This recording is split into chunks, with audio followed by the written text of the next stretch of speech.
Hello साथियों, welcome to royal study. दोस्तों, आज की इस वीडियो में मध्य प्रदेश पुलिस आरक्षक 2023 के स्पेशल एग्जाम का नेक्स्ट एनालिसिस आपके लिए लेकर आ चुके हैं। 3 सितंबर 2023 को हम फर्स्ट शिफ्ट का एनालिसिस कवर करेंगे। 8:30 से 10:30 वाला जो पेपर हुआ है, इसका कंप्लीट डिटेल के साथ में एनालिसिस लेकर आए हैं। इस वीडियो के पीडीएफ के लिए एप्लीकेशन को डाउनलोड कर लीजिएगा, टेलीग्राम चैनल ग्रुप को ज्वाइन कर लीजिएगा, जिनकी लिंक आपको डिस्क्रिप्शन में मिल जाएगी। क्लियर है गाइस? और हम एग्जाम टाउन पर आपको लगातार वीडियोस दे रहे हैं, जहां जहां से आपके एग्जाम में क्वेश्चंस बन रहे हैं नेशनल के करंट अफेयर से, तो आप जरूर से विजिट करिएगा। एक बार डिस्क्रिप्शन में आपको लिंक मिल जाएगी। गाइस, आज हमें जो क्वेश्चंस भेजे हैं, ये काफी अच्छे खासे क्वेश्चंस आज इन्होंने भेजे हैं। सौरभ कुमार उपाध्याय जी जो कि पटना बिहार से हैं, इन्होंने 80 स्कोर किया है। आरती भदौरिया जी जो कि भिंड से हैं, इन्होंने 78 स्कोर किया है। मनीष कुमार चादर जी जो कि जबलपुर से हैं, इन्होंने 71 स्कोर किया है। और राहुल राठौड़ जी क्लियर है, जो कि जिला नीमच से हैं, इन्होंने 74 स्कोर किया है। तो इन सभी ने काफ़ी अच्छी तरीके से हमें क्वेश्चंस बताए हैं, यहाँ तक कि इन्होंने पूरी हेल्प की है हमारी क्वेश्चंस को बताने में, विद ऑप्शंस शेयर करने में। क्लियर है? तो इसी तरह से आपका भी जब भी एग्जाम हो, आप हमें इन नंबर पर अपने क्वेश्चन जरूर सेंड करें और क्वेश्चंस बताने में ज़्यादा से ज़्यादा हेल्प करें, ताकि हम आपको 100% सटीक एनालिसिस दे पाएँ। क्लियर है गाइस? आइए स्टार्ट करते हैं आज के शानदार वीडियो को लाइक नहीं किया कर दीजिएगा, शेयर कर दीजिए और सब्सक्राइब भी चैनल को कर लीजिएगा। हमारा आज का पहला क्वेश्चन है, कौन से जिले से केन नदी का उद्गम हुआ है? देखिए, कल भी क्वेश्चन बना था केन नदी से, आज भी बना है। कल ही वाले क्वेश्चन में हमने बता दिया था, अगर आपने देखा होगा तो आपका 1 नंबर का क्वेश्चन ये तो सही हो चुका है। आगे और भी कई सारे क्वेश्चन पूछे गए हैं जो कि डेली एनालिसिस से आ रहे हैं। करीबन 5 से 6 क्वेश्चन डेली जो एनालिसिस आप देख रहे हैं, इनसे ही बनकर आ रहे हैं। क्लियर है? तो गाइस, कौन से जिले से निकलती है? कटनी जिले से निकलती है। ये जो नदी है मध्य प्रदेश के कटनी जिले से उद्गमित होती है, या उद्गम इसका होता है। यह नदी मध्य प्रदेश की एक प्रमुख नदी है और इस नदी का प्राचीन नाम है कर्णावती। क्लियर है? यह नदी मध्य प्रदेश उत्तर प्रदेश दोनों राज्यों में बहती है और यह नदी यमुना की सहायक नदी है। यह नदी कटनी जिले से निकलकर पन्ना जिले में प्रवेश करती है। पन्ना में जो राष्ट्रीय उद्यान है, कल वहां से क्वेश्चन बना था आपसे, पन्ना टाइगर रिजर्व से, तो उसी से निकलती है ये नदी।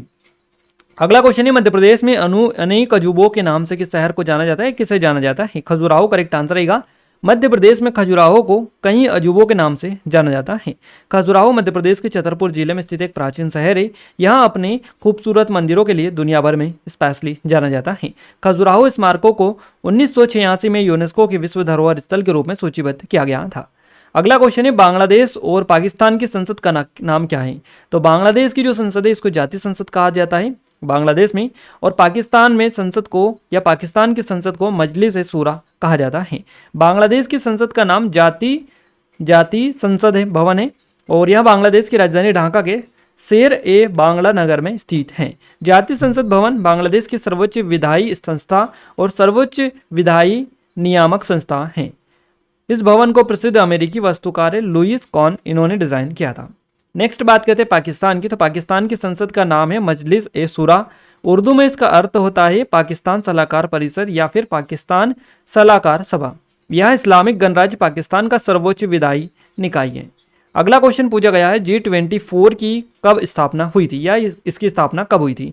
तो G24 की जो स्थापना हुई थी, ये हुई थी 1948 में, 1948 में।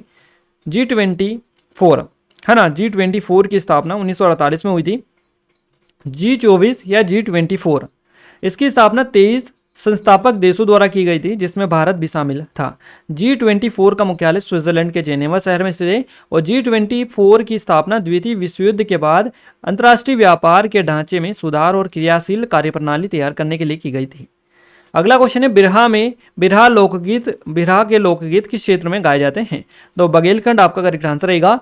और बता रहे थे कि उत्तर प्रदेश से रिलेट करके क्वेश्चन को पूछा था, तो उत्तर प्रदेश का जो कुछ जिले हैं, वो उत्तर प्रदेश का कुछ क्षेत्र जो है, ये मध्य प्रदेश का बघेलखंड जो है, इसमें जो भी जिले आते हैं उनसे टच होता है ना। तो कहीं ना कहीं आपसे बघेलखंड वाली ही चीज़ें पूछी गई हैं। अब ऑप्शंस इसी हिसाब से आपको मिले थे कि बघेलखंड, बुंदेलखंड, बघेलखंड, है ना। तो बघेलखंड आपका करेक्ट आंसर रहेगा। बघेलखंड क्षेत्र में बिरहा के लोकगीत गाए जाते हैं। यहाँ मध्य प्रदेश के लोकगीत भजन, दादरा, चतुरंग, धमार, ध्रुपद, गजल, होरी, ख्याल, इनके लिए जाना जाता है।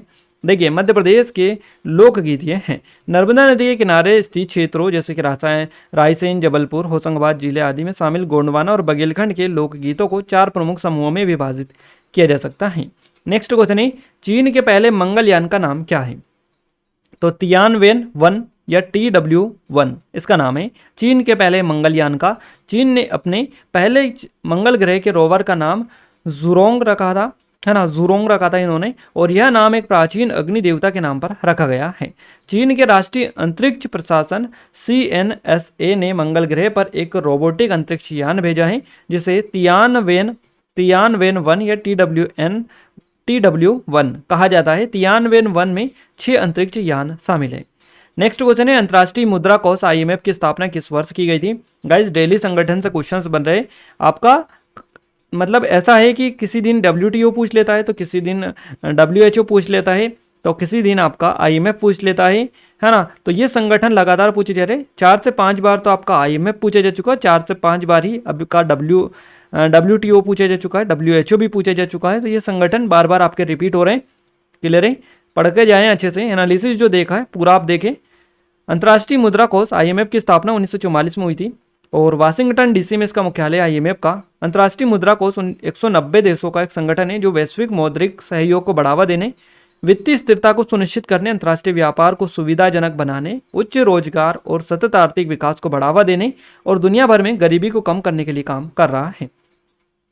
नेक्स्ट क्वेश्चन पूछा गया, भारत में मसालों का सबसे बड़ा उत्पादक देश कौन सा, राज्य कौन सा है? ये आपका राज्य कर लीजिएगा यहाँ पर, राज्य। क्लियर है, भारत में मसालों का सबसे बड़ा उत्पादक राज्य कौन सा है, या फिर मसाले के उत्पादन में अग्रणी राज्य कौन सा है? क्वेश्चन एक ही है, पैटर्न थोड़ा सा अलग है। केरल आपका करेक्ट आंसर रहेगा। केरल भारत में मसालों का सबसे बड़ा उत्पादक है। केरल को मसालों का बगीचा भी कहा जाता है क्योंकि कई प्रकार के मसालों का उत्पादन यहाँ पर होता है। स्पाइस सिटीज ऑफ इंडिया भी इसको कहा जाता है, याद रखिएगा। केरल में तेजपत्ता, काली मिर्च, वैनिला, इलायची, लौंग, दालचीनी, जायफल, अदरक और हल्दी जैसे मसाले पाए जाते हैं। भारत दुनिया में मसालों का सबसे बड़ा उत्पादक, उपभोक्ता, निर्यातक है और भारत 50 से अधिक मसालों का उत्पादन करता है। नेक्स्ट क्वेश्चन है, नागपुर उच्च न्यायालय की स्थापना कब की गई? सही जवाब रहेगा 2 जनवरी 1936 को। नागपुर उच्च न्यायालय की स्थापना जो 2 जनवरी 1936 को गवर्नमेंट ऑफ इंडिया एक्ट 1915 की धारा 108 के अधीन जॉर्ज पंचम के आदेश से सेंट्रल प्रोविंसेस के लिए की गई थी। जबलपुर में स्थित मध्य प्रदेश का उच्च न्यायालय मध्य प्रदेश राज्य का उच्च न्यायालय है। इससे पहले ये नागपुर में ही था। क्लियर है, तो उसके बाद में इसको जबलपुर में स्थानांतरित किया गया और 1956 में 1956 में न्यायालय 1899 में राजा गोकुलदास द्वारा निर्मित एक प्रभावशाली इमारत में स्थित है। क्लियर है, और इस इमारत का डिज़ाइन किसने किया? हेनरी इरविन ने 1886 में। तो ये जबलपुर में जो उच्च न्यायालय है ये इसी इमारत में है। इसका डिज़ाइन इन्होंने किया है, कब किया है, किस इमारत में है, पूरी डिटेल याद रखिएगा। अगला क्वेश्चन है, भारतीय जीवन बीमा निगम लिमिटेड या फिर LIC। तो भारतीय जीवन बीमा निगम अधिनियम किस वर्ष पारित किया गया? 1956 में पारित इसको किया गया। भारतीय जीवन बीमा निगम अधिनियम 1956 में संसद द्वारा पारित किया गया। भारतीय जीवन बीमा निगम की स्थापना तब हुई थी जब भारत की संसद ने भारतीय जीवन बीमा अधिनियम पारित किया, जिसने भारत में बीमा उद्योग का राष्ट्रीयकरण किया। भारतीय जीवन बीमा निगम भारत सरकार के स्वामित्व वाला एक भारतीय राज्य के स्वामित्व वाला बीमा समूह और निवेश समूह है। सुरेंद्र टैगोर ने हिंदुस्तान इंश्योरेंस सोसाइटी की स्थापना की थी जो बाद में जीवन बीमा निगम बन गई। नेक्स्ट क्वेश्चन की बात करते हैं, 1858 के अधिनियम के समय भारत के वाइसराय कौन थे? लॉर्ड कैनिंग सही जवाब रहेगा। लॉर्ड जो कैनिंग थे भारत के पहले वाइसराय थे। ये 1856 से 1862 तक भारत के वाइसराय रहे थे और इसी के बीच में पड़ता है 1858, है ना। तो 1858 पूछा है आपसे, तो आपके यही हो जाएगा लॉर्ड कैनिंग, यही थे भारत के वाइसराय। वाइसराय भारत की रियासतों के लिए ब्रिटिश क्राउन प्रतिनिधि है। लॉर्ड कैनिंग भारत सरकार अधिनियम 1858 के माध्यम से भारत के पहले वाइसराय और गवर्नर जनरल बने। वहाँ भारतीय सिपाही विद्रोह 1857 के दौरान भारत के गवर्नर जनरल थे। अगला क्वेश्चन है गाइस हमारा, उषा गांगुली किस क्षेत्र से संबंधित है? थिएटर निर्देशक है, अभिनेत्री है और सक्रिय समाजकर्मी भी है। तो इनमें से क्या ऑप्शन में मिला था? आई थिंक आपको निर्देशक मिला होगा, आप क्लिक कर सकते हैं। प्रसिद्ध दक्षिण एशियाई रंगकर्मी और रंगकर्मी की संस्थापक है उषा गांगुली। इनका अप्रैल में 2020 में निधन हो गया। दिग्गज निर्देशक को उनकी गैर अनुरूपता वाली प्रस्तुतियों के लिए जाना जाता है और उन्हें कोलकाता में हिंदी नाटकों के विकास का श्रेय भी दिया जाता है। अगला क्वेश्चन है, 2021 में BWF में सिल्वर मेडल किसने जीता? तो ये जीता किदाम्बी श्रीकांत और PV सिंधु ने, दोनों ने। अब दोनों में से आपको जो भी ऑप्शन मिला हो आप क्लिक कर सकते हैं। 2021 में किदाम्बी श्रीकांत और PV सिंधु ने बैडमिंटन वर्ल्ड फेडरेशन, ये BWF का फुल फॉर्म होता है बैडमिंटन वर्ल्ड फेडरेशन, इसमें रजत पदक जीते थे। क्लियर है। किदाम्बी श्रीकांत ने 2021 BWF विश्व चैंपियनशिप के फाइनल में जगह बनाने के बाद रजत जीता और उन्होंने सेमीफाइनल में के लक्ष्य सेन के खिलाफ एक करीबी जीत हासिल की। पीवी सिंधु ने 7 मार्च 2021 को बॉसेल में BWF स्विस ओपन सुपर 300 में महिला एकल के फाइनल में रजत पदक जीता और उन्होंने विश्व नंबर 3 कैरोलिना मारिन को 12-21, 5-21 से हराया। BWF 2021 जो है टूर्नामेंट स्पेन में हुआ था। अगला क्वेश्चन पूछा गया, भारत ने कब तक 175 गीगावाट नवीकरणीय ऊर्जा क्षमता स्थापित करने का लक्ष्य रखा? तो यह 2022 तक रखा था। भारत ने 2022 तक 175 गीगावाट नवीकरणीय ऊर्जा क्षमता स्थापित करने का लक्ष्य रखा। हालांकि consultancy firm Bridge to India ने कहा कि भारत की नवीकरणीय क्षमता दिसंबर 2022 तक 122 मेगावाट तक पहुंचने की उम्मीद है, जो भारत सरकार के 175 मेगावाट के लक्ष्य से 30% कम है। क्लियर है। अगले क्वेश्चन की ओर आगे बढ़ते हैं। नेक्स्ट क्वेश्चन है हमारा, अलीराजपुर जिले की साक्षरता दर कितनी है? 36.01% सही जवाब रहेगा। सर्वाधिक महिला साक्षरता वाला जिला भोपाल है। सबसे कम महिला साक्षरता वाला जो जिला है ये अलीराजपुर जिला ही है। क्लियर है। तो और अगर अपन बात करें कि 2011 की जनगणना के अनुसार मध्य प्रदेश या राज्य में महिला साक्षरता दर कितनी है? तो 59.2% है। पहले यहाँ 50.3% थी 2001 की जनगणना के अनुसार। और मध्य प्रदेश की कुल साक्षरता दर है 69.3%। सर्वाधिक साक्षर जिला जबलपुर है 81.1% के साथ में। तो पूछा है अलीराजपुर जिले की साक्षरता दर कितनी है? हमने बता दी है 36.1%। क्लियर है। अगला क्वेश्चन है, अंत्योदय अन्न योजना के तहत किस तरह का खाद्यान्न दिया जाता है? जो गरीबों में सबसे गरीब है उनको प्रति माह प्रति परिवार 35 किलोग्राम खाद्यान्न प्राप्त होता है इसके तहत। तो राष्ट्रीय खाद्य सुरक्षा अधिनियम 2013 को 10 सितंबर 2013 को मानव जीवन चक्र दृष्टिकोण में खाद्य और पोषण सुरक्षा प्रदान करने के उद्देश्य से सूचित किया गया था, ताकि लोगों को गरिमा के साथ जीवन जीने के लिए उचित मूल्य और गुणवत्तापूर्ण भोजन की पर्याप्त मात्रा तक पहुंच सुनिश्चित की जा सके। अगला क्वेश्चन है, टुंड्रा वर्षा वन जो है ये कहाँ पर पाए जाते हैं? तो टुंड्रा वर्षा वन अलास्का, कनाडा, रूस, ग्रीनलैंड, आइसलैंड, अंटार्कटिका द्वीपों में पाए जाते हैं। तो इनमें से जो भी ऑप्शन मिला हो आई थिंक आपने लगा दिया होगा।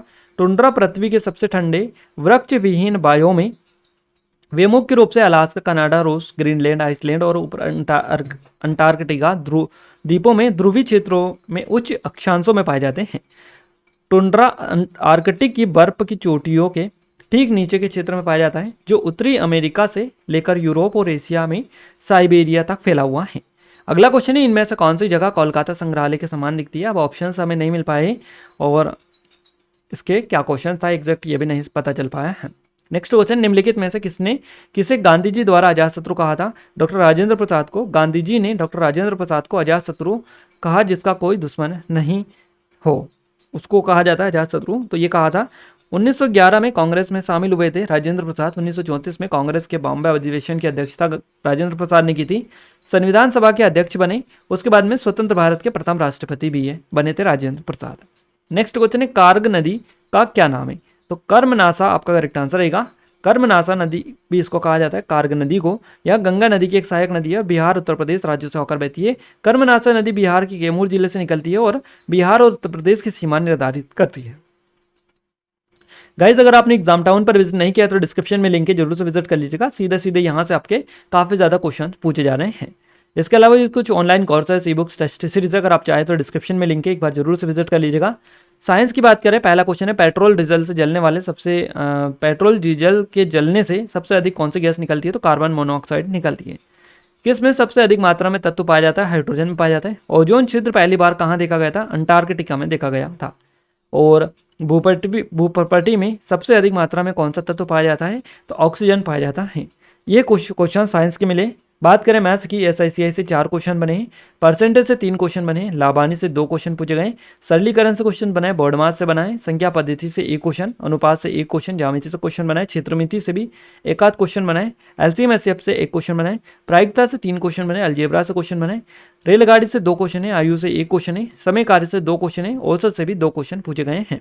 रीजनिंग में बात करें, अल्फाबेट सीरीज से 4 नंबर के क्वेश्चंस बने, कोडिंग डिकोडिंग से 3 क्वेश्चन बने, नंबर सीरीज से 2 क्वेश्चन, मिसिंग नंबर से 2 क्वेश्चन पूछे गए, सिलोजिज्म से 3 क्वेश्चन बने हैं, दिशा से 1 क्वेश्चन बना है, बैठक व्यवस्था, अगली आकृति, घड़ी, इन सभी क्वेश्चन बने हैं। फिगर काउंटिंग से 1 क्वेश्चन है, कैलेंडर से 3 क्वेश्चन है, 5 से 3 क्वेश्चन है, कथन निष्कर्ष से क्वेश्चन है, रक्त संबंध से 2 क्वेश्चन है, पेपर कटिंग से 5 क्वेश्चन है, रैंकिंग से 1 क्वेश्चन पूछा गया है। तो ये पूरा हमने डिटेल्ड में आपको बताया कि किस तरह से कहाँ से किस तरह के क्वेश्चन पूछे गए। इससे आपको काफ़ी हद तक आइडिया लगा होगा। एग्जाम टाउन पर विजिट नहीं किया तो डिस्क्रिप्शन में लिंक है, एक बार जरूर से विजिट करिएगा डिस्क्रिप्शन में आप जाकर, क्योंकि वहाँ पर हमने लिंक डाल दी है और इन सभी पर काफ़ी ज़्यादा छूट आपको दी जा रही है, तो जरूर से विजिट कर लीजिएगा। इस वीडियो के पीडीएफ के लिए एप्लीकेशन को डाउनलोड कर लीजिएगा, टेलीग्राम चैनल ग्रुप को ज्वाइन कर लीजिएगा, दोनों की लिंक आपको डिस्क्रिप्शन में मिल जाएगी। साथ ही चैनल को अभी तक सब्सक्राइब नहीं किया तो सब्सक्राइब करके बेल आइकन को भी आप दबा लीजिएगा। क्लियर है गाइज? तो मिलते हैं गाइज हमारे नेक्स्ट रेसिपी के एनालिसिस के साथ, तब तक के लिए जय हिंद, वंदे मातरम।